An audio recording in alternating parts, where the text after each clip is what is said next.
Big boss വീട്ടിൽ കോമണേഴ്സിൽ നിന്നും എത്തിയ 2 മത്സരാർത്ഥികളിൽ ഒരാളാണ് നിഷാന. വളരെ ജെന്യുവിനായി ബിഗ് ബോസ് വീടിനുള്ളിൽ നിൽക്കാൻ ആഗ്രഹിക്കുന്ന നിഷാനയ്ക്ക് ദൗർഭാഗ്യം കൂട്ടിനെത്തുന്നുവോ എന്നൊരു സംശയം നിലനിൽക്കുന്നു. ബിഗ് ബോസിലെത്തിയ ആദ്യ ആഴ്ച കിച്ചൺ ടീമിന്റെ ഭാഗമായിരുന്നതുകൊണ്ട് തന്നെ പവർ ടീമിൽ അംഗമായിരുന്നു നിഷാന. പവർ ടീമിൽ അംഗമായിരിക്കുമ്പോഴും പവർ ടീമിന്റെ അധികാരങ്ങൾ വേണ്ട രീതിയിൽ ഉപയോഗിക്കാത്ത ഒരു മത്സരാർത്ഥിയെ പവർ ടീമിൽ നിന്നും പുറത്താക്കാനുള്ള സാഹചര്യം വന്നപ്പോൾ പവർ ടീമിന്റെ അധികാരങ്ങൾ കാര്യമായി ഉപയോഗിക്കാത്തതുകൊണ്ട് തന്നെ പവർ ടീമിൽ നിന്നും പുറത്തായത് നിഷാനയായിരുന്നു. നിഷാനയ്ക്ക് പകരമായിട്ടാണ് ജാസ്മിൻ പവർ റൂമിലേക്ക് എത്തുന്നത്. അങ്ങനെ തൻ്റെ കൂടെ ഉണ്ടായിരുന്ന മറ്റ് പവർ ടീം അംഗങ്ങൾ ഇനിയും ആഴ്ചകൾ അധികാരത്തോടെ നിലനിൽക്കുമ്പോൾ ആക്റ്റീവ് അല്ല എന്ന കാരണം കൊണ്ട് പവർ ടീമിൽ നിന്ന് പുറത്തിറങ്ങേണ്ടി വരുന്നു. പവർ ടീമിൽ നിന്ന് പുറത്തിറങ്ങിയെങ്കിലും അതേ ലാലേട്ടൻ എപ്പിസോഡിൽ ലാലേട്ടൻ്റെ കാര്യമായ ശകാരം കേൾക്കേണ്ട സാഹചര്യവും നിഷാനയ്ക്ക് ഉണ്ടാകുന്നു. ഗെയിമിനെ കുറിച്ച് തനിക്ക് വ്യക്തതയില്ലെന്നും ഗെയിം എങ്ങനെയാണ് കളിക്കേണ്ടതെന്ന് മനസ്സിലാവുന്നില്ല എന്നുള്ള രീതിയിലൊക്കെ നിഷാന സംസാരിക്കുന്നുണ്ട്. അതേസമയം ലാലേട്ടൻ ഇത് മറ്റൊരാളുടെ അവസരം കളയുന്നതിന് തുല്യമല്ലേ എന്നുള്ള രീതിയിലൊക്കെ ലാലേട്ടനും സംസാരിക്കുന്നുണ്ട്. ഏതായാലും നിഷാന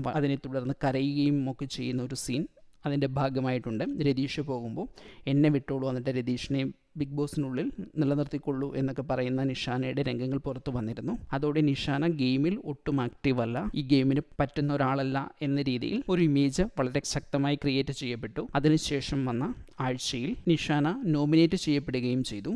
നിലവിലെ വോട്ടിംഗ് ലിസ്റ്റിൽ നിഷാന ഉണ്ട് എന്നുള്ളതാണ് ഒരു സത്യം. ഇതിനിടയിൽ നിഷാന അല്പമൊന്ന് ആക്റ്റീവ് ആകുകയും നിഷാനയും ജിൻഡോയും രശ്മിൻ ഭായിയും ചേർന്ന ടീം നിലവിലെ പവർ ടീമിനെ മാറ്റി പുതിയ പവർ ടീം അധികാരത്തിലെത്താനുള്ള ടാസ്ക് വിജയിച്ചിരുന്നു. പവർ ടീമിൽ കയറാനുള്ള അധികാരം കിട്ടിയെങ്കിലും ആ അധികാരം ഇതുവരെ കൈമാറിയിട്ടില്ല. അങ്ങനെയിരിക്കെ 2ാം ആഴ്ചയുടെ അവസാനം നടന്ന ജയിൽ നോമിനേഷനിൽ പവർ ടീമിന് അർഹത നേടിയിട്ട് പോലും നിഷാന ജയിൽ നോമിനേഷൻ അർഹയാകുകയും ജയിലിൽ പോകേണ്ടി വരികയും ചെയ്യുന്നു. ഇതുകൂടാതെ മറ്റൊരു വാർത്ത കൂടി ഇപ്പോൾ പുറത്തേക്ക് വരുന്നു. ഹോട്ട്സ്റ്റാർ ആപ്ലിക്കേഷന് പുറത്ത് നടന്ന സമാന്തര വോട്ടിങ്ങുകൾ നൽകുന്ന ഫലമനുസരിച്ച് നിഷാനയ്ക്ക് വോട്ട് വളരെ കുറവാണ് എന്നും ഈ ആഴ്ച ഒരു പക്ഷേ ബിഗ് ബോസ് വീട്ടിൽ നിന്നും പുറത്തു പോകാൻ സാധ്യതയുള്ള മത്സരാർത്ഥി നിഷാന തന്നെയായിരിക്കുമെന്നുമുള്ള വാർത്തകൾ പുറത്തു വരുന്നു. അങ്ങനെയെങ്കിൽ ഇത്രയൊക്കെ കളിച്ച് വീണ്ടും ബിഗ് ബോസിലെ പവർ ടീമിന്റെ ഭാഗമാകാനുള്ള അവസരം ലഭിച്ചപ്പോൾ നിഷാനയ്ക്ക് ബിഗ് ബോസ് വീടിനോട് വിട പറഞ്ഞിറങ്ങേണ്ടി വന്നാൽ വീണ്ടും മറ്റൊരു സങ്കടം കൂടിയായിരിക്കും അത്. വീണ്ടും എങ്ങനെയാണ് ഗെയിം കളിക്കേണ്ടത് എന്ന് മനസ്സിലായതിനു ശേഷം പവർ ടീമിൻ്റെ അധികാരങ്ങൾ കിട്ടുന്ന ഒരു സമയമെത്തുമ്പോൾ